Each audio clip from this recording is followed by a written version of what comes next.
Hello everyone. इस video को बच्चों पूरा देखना, तभी आप चीज़ों को समझ पाओगे। देखो, अब जो समय आ चुका है ना, अगर आप अभी नहीं पढ़ोगे ना तो आप अपने पैर पे खुद कुल्हाड़ी मार रहे हो। फिर बाद में मत रोना, मत पछताना, ठीक है। इस वीडियो को पूरा देखिए, सारी चीज़ आपको पता लग जाएगी किस तरीके से पढ़ना है, कैसे हमारी स्ट्रेटजी होनी चाहिए। तो अक्टूबर महीना, आज जब मैं वीडियो बना रहा हूँ तो आज 4 या 5 तारीख को आपका वीडियो अपलोड होगी, ठीक है। बचे हुए महीने हमारे पास हैं। अक्टूबर सपोज करो है हमारे पास, नवंबर, दिसंबर, जनवरी। एग्ज़ाम जो होंगे वो फरवरी, बिहार बोर्ड वालों को तो फरवरी के स्टार्टिंग से ही एग्ज़ाम हो जाएंगे, ठीक है। तो बाकी जो बोर्ड्स के एग्ज़ाम है वो फरवरी के बीच में से, या फिर फरवरी के लास्ट में से, या फिर मार्च के 1 से 2 तारीख से एग्ज़ाम होंगे ही होंगे। जितने भी हिंदी मीडियम बोर्ड्स की बात करूँ, सीबीएसई, ऑल बोर्ड्स के लिए ये स्ट्रैटेजी है, हर एक बोर्ड्स के लिए मैं बता रहा हूँ, ठीक है। कुछ हम डिस्कस कर लेते हैं। अक्टूबर, ये जो महीना है, देखो बच्चों, ओकेज़न बहुत आएंगे, फेस्टिवल्स बहुत आएंगे, शादी पार्टी बहुत ज़्यादा आएंगे अभी आने वाले टाइम में। लेकिन हमें पढ़ना है, हमें भटकना नहीं है, क्योंकि फिर लटक जाओगे आगे चलकर। अक्टूबर में क्या है बेटा, बहुत ज़्यादा फेस्टिवल्स हैं। दुर्गा पूजा है, लक्ष्मी पूजा है, उसके बाद दीपावली है, और भी कई सारी चीज़ें आ जाएंगी, धनतेरस वगैरह। नवंबर में भी कुछ फेस्टिवल चलेंगी। नवंबर दिसंबर में क्या होता है, शादी बहुत ज़्यादा होती हैं, हमारे रिश्तेदारों की, हमारे पड़ोसी की, यहाँ वहाँ। तो डिस्ट्रैक्शन बहुत ज़्यादा हो जाता है ना। और जनवरी में आपके प्री बोर्ड्स हो जाएंगे, ठीक है, प्रैक्टिकल्स होंगे, टाइम चला जाएगा, और उसके बाद फरवरी में आपके एग्ज़ाम आ गए। तो समय नहीं है आपके पास। आप सोच रहे हो कि इतने महीने हमारे पास बचे हैं, एक्चुअल में देखा जाएगा तो उनमें से भी कई सारे फेस्टिवल में आप इन्वॉल्व हो जाओगे, किसी शादी में इन्वॉल्व हो जाओगे, फिर टाइम आपका चला जाएगा और देखते देखते आपका एग्ज़ाम आ जाएगा। अरे भाई, तैयारी तो हुई नहीं। तो कैसी स्ट्रैटेजी होनी चाहिए, किस तरीके से हमें पढ़ना होगा अब जाकर, ठीक है। अब जाकर हमें किस तरीके से पढ़ना चाहिए। अब तक जो पढ़ाई की वो तो की है आपने, अब हमें हार्डवर्क के साथ साथ स्मार्ट तरीके भी अपनाने पड़ेंगे, और वो कैसे पढ़ना होगा वो आपको इस वीडियो में पता चल जाएगा। वीडियो के एंड में डिस्क्रिप्शन ज़रूर चेक करना आप लोग। सो देखो बेटा, सबसे मेन रिसोर्सेज, अभी टाइम टेबल वगैरह सारी चीज़ आपके साथ डिस्कस करूँगा, ठीक है। तो प्लीज़ वीडियो को पूरा देखना। सबसे पहला रिसोर्स, अभी आपको क्या करना है, जो आपकी एनसीईआरटी बुक है, मैं सभी सब्जेक्ट की बात कर रहा हूँ, एनसीईआरटी को ढंग से पढ़ लेना, और एनसीईआरटी के सारे प्रश्न उत्तर कर लेना, चाहे वो मैथ हो, अंग्रेजी हो, विज्ञान हो, कोई भी सब्जेक्ट हो, सामाजिक विज्ञान हो, कुछ भी हो, हिंदी, इंग्लिश। तो उसको आप अच्छे से पढ़िए, अच्छे से समझिए, और इसको अभी जाके कम से कम 3 बार रिवीजन कीजिए, ठीक है। आपको रिवीजन करना है, अच्छे से प्रॉपरली रिवीजन करना है। एक बार रिवीजन कीजिए, ठीक है। अब जाके उसके बाद आपको क्या करना है, question bank. Question bank market में बहुत मिल जाएंगे, अलग अलग पब्लिशर्स के। तो कोई भी क्वेश्चन बैंक उठा लीजिए, ठीक है। उसमें क्या होगा ना, क्वेश्चन बैंक में क्या होता है, छोटे क्वेश्चन, एमसीक्यू, 1 मार्क्स, 2 लाइनर, बड़े नाम, सारी चीज़ें होती हैं, और कौन सा क्वेश्चन कब आ रखा है वो आपको दिया होता है। तो उससे आपको आइडिया लग जाता है। और आप क्या करेंगे, जब पढ़ेंगे ना एनसीईआरटी, और जब आप रिवीजन करेंगे, इसके बाद अब आप जब भी पढ़ाई करें, जैसे सपोज करो साइंस का चैप्टर 1 पढ़ रहे हो आप, तो जैसे आपने एनसीईआरटी पूरी पढ़ ली, आपने अपने नोट्स से पूरी पढ़ ली, ठीक है। और हमेशा नोट्स लिखते हुए पढ़ाई करनी है आपको, ये भी ध्यान में रखना है। खाली पढ़ना नहीं है, लेट के बैठ के नहीं, सोते हुए नहीं पढ़ना, प्रॉपरली पढ़ना है हमें। सो देखो, जब भी आप पढ़ाई कर रहे हो, जैसे रिवीजन जैसे ही हो जाए एनसीईआरटी का, उसके बाद जब आप पढ़ाई करो, ठीक है, पहले अपने नोट्स निकाले, अपने नोट्स बनाए होंगे, नोट्स को, खुद के नोट्स जो आपने हाथ से लिखे हैं, बनाए, उनको पढ़ो। और उसके बाद क्वेश्चन बैंक ज़रूर करना है। क्वेश्चन बैंक कर लिया, और ये मैंने लिखा है पीवाईक्यू। पीवाईक्यू का मतलब होता है प्रीवियस ईयर्स क्वेश्चन, विगत वर्षों के प्रश्न पत्र। कम से कम 10 साल के प्रश्न पत्र उठा के करने हैं आपको। अब अगर आपको ये सब नहीं मिल पा रहा है तो कोई दिक्कत वाली बात नहीं है। जो हमारा वेबसाइट है mathematicsanalysis.in पे, यहाँ आपको सारी चीज़ें मिल जाएंगी। थोड़ा मैं बता देता हूँ कि 99 रुपीज़ का मैंने कोर्स लॉन्च किया है, जो कि अभी ऑफर में चल रहा है, आगे चल के प्राइस बढ़ सकता है, ठीक है। तो इसमें क्या है, ऑल सब्जेक्ट्स, सभी सब्जेक्ट्स के नोट्स मिलेंगे, ठीक है। पूरा सब्जेक्ट का एक्सप्लेनेशन होगा, इम्पॉर्टेंट क्वेश्चन होंगे, विगत वर्षों के प्रश्न पत्र होंगे, आपका पेपर फॉर्मेट में भी क्वेश्चन दिया जाएगा, मॉक टेस्ट होगा, एमसीक्यूज़ होंगे अलग से, ठीक है। और उसके साथ साथ साइंस और मैथ का क्रैश कोर्स एंड में भी मिलेगा आपको, ठीक है। और आपको जो पीवाईक्यू है ना, प्रीवियस क्वेश्चन जो नहीं मिल पाते हैं, वो भी आपको दिया जाएगा विद सोल्यूशन के साथ। ये नहीं सिर्फ क्वेश्चन दे दिया, नहीं, सब कुछ मिलेगा आपको 99 रुपीज़ में, तो प्लीज़ जाके परचेस कर लो, आपका फ़ायदा ही होगा। 99 रुपीज़ कुछ नहीं होता, ठीक है। उसके बाद देखो, आपको जब पढ़ाई करोगे अब आपको क्वेश्चन फॉर्मेट में भी ध्यान रखना पड़ेगा। आपको हर चैप्टर वाइज, हर सब्जेक्ट की एमसीक्यू की प्रैक्टिस करनी है। ऑब्जेक्टिव क्वेश्चन जिसे बोलते हैं, बहुविकल्पी प्रश्न। शॉर्ट आंसर क्वेश्चंस को लिखने की प्रैक्टिस करनी है।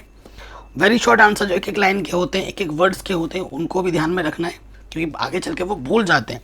तो ऐसे चीज़ों को रट लो, ठीक है, क्योंकि वो भूल जाते हो। समझ में तो आ गया है, लेकिन छोटे छोटे वर्ड्स होते हैं वो हम भूल जाते हैं, तो उसे लिख लिख के याद करने की कोशिश करो। और लॉन्ग आंसर्स लिखने की प्रैक्टिस करो, कीवर्ड्स ढूंढो और उसको अपने शब्दों में बनाने की प्रैक्टिस करो। कई बार ऐसा होता है बच्चों को सारा पेपर आता है, लेकिन वो उस 3 घंटे में पूरा पेपर सॉल्व नहीं कर पाते। इसका भी एक कारण है, वो मैं आपके साथ शेयर करूँगा। आपको लिखने की भी प्रैक्टिस करनी होगी इस टाइम पे, और अच्छे नंबर लाने के लिए प्रेजेंटेशन पे भी आपको ध्यान देना पड़ेगा, ठीक है। आपका नॉलेज कॉपी में अच्छा दिखे, वो भी बहुत ज़रूरी है। तो उस चीज़ पे अभी आपको मेहनत करनी होगी शुरू से, तभी आपको और प्लस मार्क्स पे मिल पाएंगे आगे चलकर, ठीक है। प्रैक्टिस बहुत ज़्यादा ज़रूरी है, ठीक है। इस टाइम पे प्रैक्टिस बहुत ज़रूरी है। अब से हमें प्रैक्टिस करना है। ये जो प्रैक्टिस है क्या होगा, पेपर प्रैक्टिस होता है। पेपर प्रैक्टिस का मतलब यहाँ से मेरा कि आप टेस्ट दो, चाहे आप कोचिंग में दे रहे हो, स्कूल में दे रहे हो, या खुद से ही दे रहे हो। मेरे मॉक टेस्ट दे सकते हो वेबसाइट पे जाके, mathematics.in पे जाकर। वहाँ के क्वेश्चन सब कुछ मैंने PDF में अपलोड कर दिया है, हो रहे हैं। टीम बैकएंड में काम कर रही है, तो वहाँ से आप कर सकते हैं फ्री में। उसके बाद आपको एनालाइज करना है कि मुझसे कितने क्वेश्चन छूट रहे हैं, कितने क्वेश्चन हो पा रहे हैं, ठीक है। कोई क्वेश्चन नहीं हो रहा है तो दिल पे नहीं लेना है, कोई नकल करके नहीं लिखना है। ये क्वेश्चन आ गया भाई, इसका पन्ना पलट इधर कहाँ है, देख के लिखो। भाई तुम चोरी करोगे, उसमें मेरा कुछ नहीं जाएगा, उसमें तुम्हारा ही घाटा है, ठीक है। तो कभी चोरी नहीं करनी। जब भी टेस्ट हो ईमानदार दो, जितना है अच्छी बात है, नहीं है मेहनत करो कि मुझे ये लाना है। और जो क्वेश्चन नहीं हो रहा है उसको सीखो, भाई ये क्वेश्चन कैसे होगा, सोल्यूशन देखो उसके बाद, ठीक है। टीचर से पूछो, मुझसे पूछो कि सर ये बता दो ये कैसे होगा, तो वो मैं ज़रूर बताऊंगा। टाइम मैनेजमेंट, ठीक है। एक क्वेश्चन अगर 1 नंबर का है, तो अगर वो 30 सेकंड में हो पा रहा है, तो वो अगर अब तुम 1 मिनट 1.5 मिनट ले रहे हो, तो वो बहुत गलत बात है। टाइम सही करो, वही हमारे लिए ज़्यादा ज़रूरी है, ठीक है। जब जब जितना लिखोगे, जितना प्रैक्टिस करोगे, जितना पेपर दोगे, जितना टेस्ट दोगे, उतना टाइम फ्लो बढ़ेगा, ठीक है। आगे चलकर वो तुम्हें एग्ज़ाम में हेल्प करेगा। एग्ज़ाम में जब इन चीज़ों को करके जाओगे ना, तो तुम्हारा जो एग्ज़ाम फियर है वो नहीं रहेगा, है ना। एग्ज़ाम में क्या होता है, जो चीज़ें हमें आती भी है ना, वो भी हम भूल जाते हैं। क्यों? डर के कारण, भय के कारण, ठीक है। और जो मिस्टेक्स तुमसे हो पा रही हैं, जो एग्ज़ाम में हो सकती थी, वो सारी मिस्टेक तुम्हारी पहले ही हो चुकी हैं, और उन मिस्टेक से, उन गलतियों से तुमने सीख चुके हो, और वो मिस्टेक फिर एग्ज़ाम में नहीं होगी, ठीक है। और ये तुम्हें देगा कॉन्फिडेंस। जब तुम इन सब चीज़ों से तैयारी करके एग्ज़ाम में जाओगे ना, तुम्हें कॉन्फिडेंस आएगा, अरे भाई कहीं से भी दे दे, मैं तो कर दूंगा, आराम से हो जाएगा। एक होता है कॉन्फिडेंस, एक होता है ओवर कॉन्फिडेंस। ओवर कॉन्फिडेंट भी नहीं होना है। जब भी जो चीज़ तुम समझ पा रहे हो, आ रहा है, हमेशा कोशिश करो किसी को सिखाने की, किसी को बताने की। तो ऐसा करने से आपको हमेशा वो चीज़ें दिमाग में रहेगी, याद रहेगी, ठीक है बेटा। तो हमेशा शेयर करो नॉलेज को अपने ना, जो भी तुम सीख रहे हो वो किसी से शेयर करो। तुम्हारे किसी दोस्त को नहीं आता है तो तुम उसे बताओ, और तुम्हें कुछ नहीं आता उससे पूछो, शर्माने वाली कोई बात नहीं है, ठीक है। ज्ञान बांटने से बढ़ता है, ठीक है। हमेशा ध्यान रखना, छुपाने से घट जाता। तुम कुछ बताओगे नहीं, अपने ही मन में रखोगे, तुम्हारा ही नुकसान है, ये भी ध्यान रखना। अब बात करेंगे एक बेसिक से टाइम टेबल की, ठीक है। बेसिक से टाइम टेबल की बात करेंगे। तो टाइम टेबल क्या है, अब थोड़ा हमें मेहनत करने की ज़रूरत है। देखो, या तो तुम इस समय को सोने में गुजार सकते हो, और या फिर इस समय का उपयोग कर तुम इसको सोना बना सकते हो। अब वो तुम पर है कि तुम्हें सोने में गुजारना है, या सोते हुए रहना है, या सोना बनाना है, वो तुम पर है बेटा। It's upon two you, okay बच्चों। तो वो चीज़ ध्यान रखो। आगे अभी ठंड भी आने वाली है, बिस्तर में बच्चे पड़े रहते हैं, वो ठंड लग रहा है, क्या करें, अरे भाई गर्मी लग रही है, बहुत पसीना आ रहा है। तो एक्सक्यूजेस नहीं देना है आपको, ठीक है। लाइट नहीं है, बहुत ठंड हो रही है, वो शिविर कर रहे हैं, हम कैसे पढ़ाएं, ये सब एक्सक्यूजेस अपने दूर रखना है, ठीक है। अपने गोल पे फोकस करो, अपने पढ़ाई पे फोकस करो। जब रिजल्ट आएगा ना, तो रिजल्ट से जो जेलसी मचेगी ना अपने चारों ओर आपके साथ, तो वो मज़ा फिर अलग ही लेवल का होता है। तो वो चीज़ अपने मन में रखो। तो सुबह 4:30 बजे उठो। ये मैं नहीं कह रहा 3 बजे उठ जाओ, 2 बजे उठ जाओ, 4 बजे उठ जाओ, नहीं, 4:30 बजे तक उठ जाओ, एकदम नींद पूरी हो जाएगी। 4:30 से 6 बजे तक सुबह उठ के आपको पढ़ाई करनी है। अब वो क्या पढ़ाई करनी है वो तुम पर है। तो स्टार्टिंग के जो आधे घंटे हैं ना, वो तुम क्या करना, कोई न्यूमेरिकल वाले क्वेश्चन जैसे मैथ्स पढ़ लिया या फिर कुछ विज्ञान के क्वेश्चंस कर लिए। आधे घंटे शुरुआत कैसे करो, और उसके बाद 1 घंटा आप पढ़ाई करो। वो तुम पर है, तुम विज्ञान पढ़ रहे हो या सामाजिक विज्ञान पढ़ रहे हो, हिंदी पढ़ रहे हो, इंग्लिश पढ़ रहे हो, ऐसे सब्जेक्ट्स को हमें पढ़ना है जिसे हमें याद करना पड़ता है, समझना पड़ता है। थियोरटिकल सब्जेक्ट्स पढ़नी है, ठीक है। और उसके बाद के जो आधा घंटा है उसमें आपको रिवीजन करना है। जो भी आपने पिछले दिन जो भी पढ़ाई की थी उसको आप रिवीजन करो, या फिर कोई विज्ञान पूरा एक चैप्टर रिवाइज कर लिया, 2 चैप्टर रिवाइज कर लिया, कुछ क्वेश्चन सॉल्व कर लिए, सैम्पल पेपर कर लिया। तो ये चीज़ ध्यान रखना है। और एक चीज़, हाँ बच्चों, हर साल थोड़ा ना पैटर्न में चेंज होता है कि हर एक बोर्ड अपना एक सैम्पल पेपर लॉन्च करता है, तो उसके मुताबिक आपको पढ़ना चाहिए, ठीक है। तो अपने पैटर्न को भी फॉलो करना है, ठीक है, किस टाइप के पैटर्न्स में आ रहे हैं। जैसे सीबीएसई बोर्ड क्या करती है, इस बार उन्होंने पैटर्न चेंज कर दिया, हर साल पैटर्न चेंज करती है, तो तुम्हें भी अपने पैटर्न को ध्यान में रखना है, ठीक है। फिर स्कूल जाओ, स्कूल में जाके मस्ती नहीं करनी है, पढ़ाई करनी है। कोई भी अगर थोड़ा कोई पीरियड मिस है उसमें आप कुछ हिंदी पढ़ लो, इंग्लिश पढ़ लो, जिस सब्जेक्ट को हम टाइप नहीं दे पाते हो, है ना। कई बच्चे सोचते हैं हिंदी क्या पढ़ूँ, इंग्लिश क्या पढ़ूँ, सामाजिक क्या पढ़ूँ। भाई हर सब्जेक्ट इक्वल मार्क्स का होता है, तो उसको भी तुम्हें टाइम देना ज़रूरी है, उसकी भी प्रैक्टिस करनी ज़रूरी है। हिंदी, इंग्लिश, इनमें क्या करना है कि प्रैक्टिस करनी है राइटिंग सेक्शन में ज़्यादा लिखने की, उसमें वो आपके नंबर बढ़ाते हैं। प्रेजेंटेशन पे ध्यान देना है एसएसटी वगैरह में। फिर आपको क्या करना है, घर आने के बाद और अब की बात जब भी तुम पढ़ाई करो अपने नोट्स, ठीक है, और अपने साथ साथ जो क्वेश्चन बैंक में बोल रहा हूँ, जो प्रीवियस क्वेश्चन बोल रहा हूँ, वो अभी से शुरुआत करते रहना, प्रैक्टिस करते रहना। एंड में फिर टाइम नहीं मिल पाता है, साथ ही साथ उसको लेते रहना, ठीक है। और हर एक चीज़ इंपॉर्टेंट वे में कैसे पढ़नी है, इंपॉर्टेंट क्वेश्चंस क्या है, वो आपको 99 रुपीज़ वाले कोर्स में आराम से मिल जाएगा। 99 रुपीज़ कुछ नहीं होता। एक बार एक बर्गर की कीमत उससे ज़्यादा हो गई है आजकल। लोग एक बार खाते हैं, खा के सुबह निकाल देते हैं, बट ये चीज़ अगर इन्वेस्ट करोगे तो आपको ज़िंदगी भर हेल्प करेगा। सदुपयोग किया है आपने कुछ, 99 रुपीज़ आपका सदुपयोग होगा। ऑल सब्जेक्ट के इतने कंटेंट मिलेंगे ना, आप परेशान हो जाओगे, देखना। फिर क्या करना है, घर आने के बाद रेस्ट करने के बाद 3 से 5 बजे का जो समय है उसमें आप मैथ्स पढ़ना है। अभी थोड़ी टाइम में फिर एक नया वीडियो बनाऊंगा जब आपका स्कूल ठंड के टाइम का हो जाएगा, उस हिसाब से अलग टाइम टेबल बता दूंगा।